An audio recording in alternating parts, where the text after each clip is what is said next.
ആശുപത്രികൾ സുസജ്ജമായി. ഇത് മാത്രമല്ല, കേരളത്തിലെ റോഡുകൾ, കേരളത്തിലെ വൈദ്യുതി വിതരണം. 10 വർഷം മുമ്പ് പവർ കട്ടും ലോഡ് ഷെഡിങ്ങും നമ്മൾ നേരിടേണ്ടി വന്നു.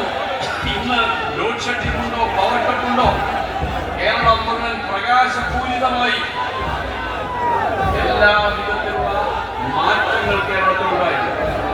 ഈ മാറ്റത്തിന് നേതൃത്വം കൊടുത്തത് ഇടതുപക്ഷ ജനാധിപത്യ മുന്നണിയുടെ സർക്കാരാണ്.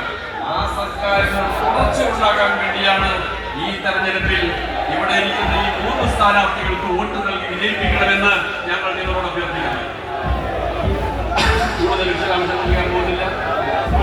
മുഖ്യമന്ത്രി ഇവിടെ എത്തിക്കൊണ്ടിരിക്കുകയാണ്, ഇപ്പോൾ പ്രവേശിച്ചുകൊണ്ടിരിക്കുകയാണ്. ഇന്ന് രാവിലെ മുതൽ കോഴിക്കോട് ജില്ലയിലെ വിവിധ പരിപാടികളിൽ പങ്കെടുത്ത ശേഷം ഇന്നത്തെ അവസാനത്തെ പരിപാടിയിലേക്കാണ് നമ്മുടെ ബഹുമാന്യനായ മുഖ്യമന്ത്രി ഇവിടെ എത്തിച്ചേർന്നത്.